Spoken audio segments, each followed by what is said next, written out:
gold, oil, tech, real estate. Industries all of which have been successfully proven to rake in ridiculous amounts of money. And then there's chocolate. Yeah, chocolate. Who knew chocolate could make someone rich? And not just rich, we mean rich. We're talking billions of dollars. In today's episode, we'll talk about how the sweet treat Nutella was invented and how it's transformed the life of Giovanni Ferrero, the CEO of Ferrero Group. Giovanni Ferrero, considered to be the richest man in Italy, has a net worth of $35.7 billion. He's the chairman of Ferrero Group, which sold $11.9 billion worth of sweets in 2018. And in 2019, he made a profit of $9.63 billion.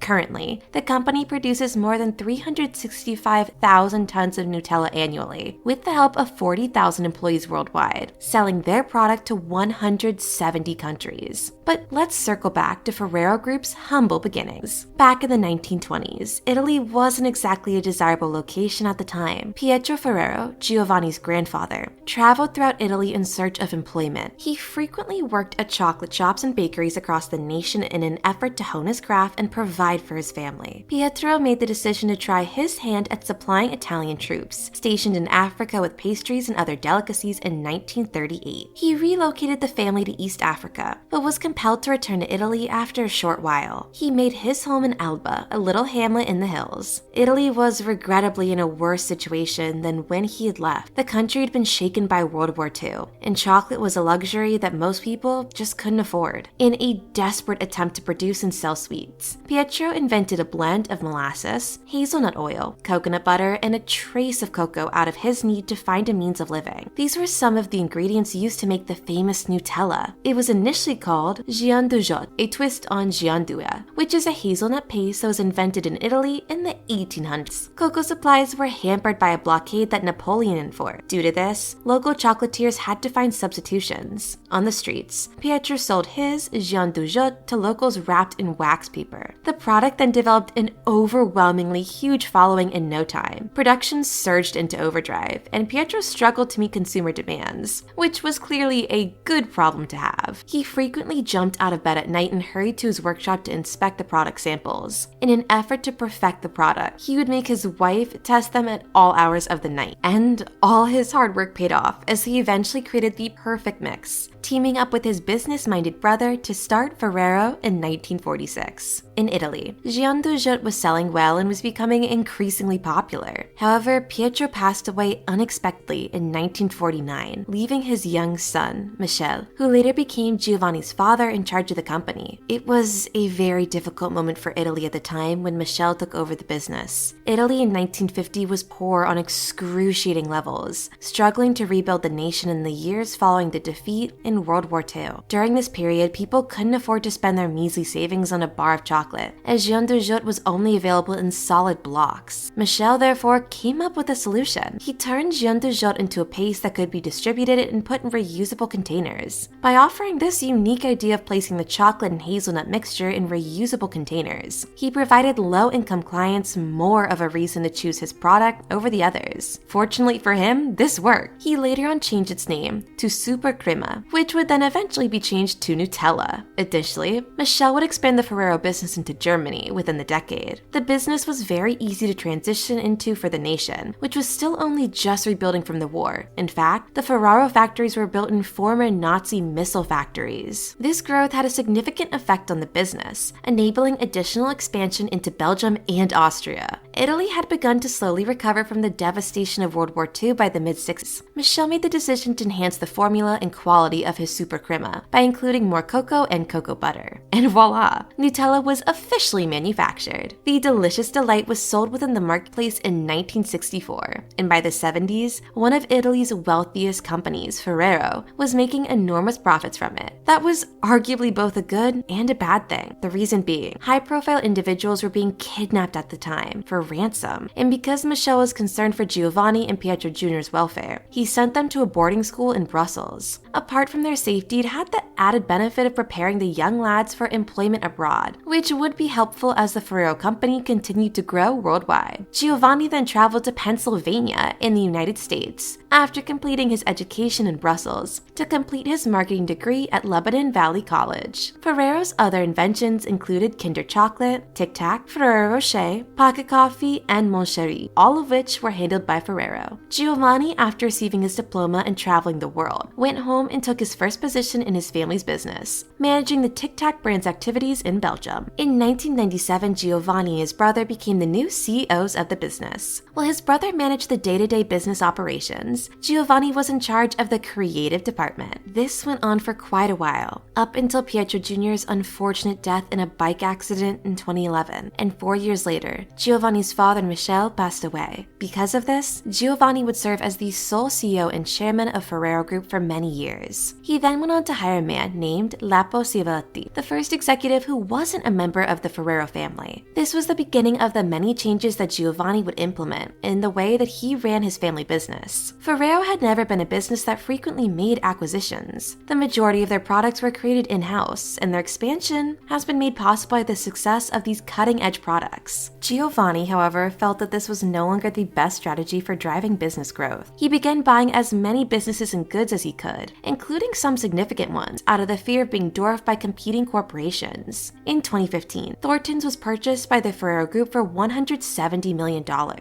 Additionally, they acquired Kellogg's Cookies, gaining control over Famous Amos and Keebler cookies. But they didn't stop there. For almost $1.3 billion, they purchased Ferrera, the American firm that manufactured Nerds, Now and Later, Red Hots, Fireballs, and Lemon Hats. But for their most expensive transaction, Ferrero Group bought Nestle, American candy line, for about $2.8 billion.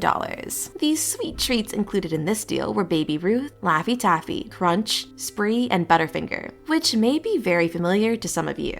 Giovanni had big plans for the takeover of Nestle and Ferrara. Ferrara is now in charge of the items from the Nestle acquisition, which requires less work from him and more money to spend. He received numerous critiques and questions for departing from his forefathers' methods of operation with Ferrero, to which he rebutted by quoting, "Tradition is like a bow. The more we stretch the bowstring, the farther we can throw the arrows of modernity and innovation," end quote. Despite predictions that the American market will be difficult given the growth in parents who are concerned about their children's health, Giovanni acquired another business that might help with this concern, Fannie Mae in Chicago, Illinois. Recently, Fannie Mae has started offering treats that are devoid of dairy and gluten. Just a few years ago, Ferrero paid $115 million to acquire Fannie Mae. This enabled them to obtain some healthier goods. But the Ferrero Group's pride and joy, Nutella, will likely continue to be their top seller forever, despite of all of these acquisitions. I mean, if you've tasted Nutella, you'll totally understand why. And if you haven't, then you're definitely missing out. Around 1/3 of the world's hazelnuts is consumed just to make Ferrero Rocher and Nutella. As a result of Giovanni concurrently purchasing a number of global hazelnut sources, the Ferrero Group is now the greatest consumer and provider of hazelnuts worldwide. Ferrero considers the Nutella formula to be sacred and is very guarded about it. In fact, they were so covert that no one could visit their factory until 2011. In the past 65 years, the factory has not been visited by anyone from the outside world. Tours and journalists were prohibited at that time due to concerns about industrial espionage. Many of the other chocolates were photographed and described to journalists who visited in 2011, but the formula and equipment are still kept under wraps. Of course, if you manage the best-selling chocolate in the world, you'd want to keep it a secret from competitors too, right? In the factory, perfection is valued so highly that even the slightest imperfection in a chocolate's look prompts an immediate response. When a defect in a piece of chocolate is discovered, a machine fires a blast of air at it, knocking the chocolate off the conveyor belt. No wonder Giovanni's creations are top tier. And it's not just the factory that keeps things under wraps. The undisputed king of Nutella lives in such secrecy that only those who are closest to him know how many children he has or where he lives. You might assume that a man with a wealth of $35.7 billion would be flaunting his luxurious lifestyle on mega yachts and private jets as he travels the globe. But in reality, all most people know about Giovanni is that he's a novelist, a bit of an eccentric, and an author of 8 books. majority of which are dramas set in Africa. And interestingly, interviewers have noted that Giovanni speaks less like a billionaire and more like a game show host. But you know, a Nutella overlord plus Willy Wonka's flair makes for an interesting equation that only chocolate lovers can appreciate. Okay, all this talk about chocolate has us seriously craving some Nutella right now. The perfect treat to jumpstart the day or to end a long and busy day. Like and subscribe if you enjoyed this video. And for more episodes about the wealthiest businessmen in the world or anything luxury related, stay tuned because we have a ton more coming your way. Thanks for watching.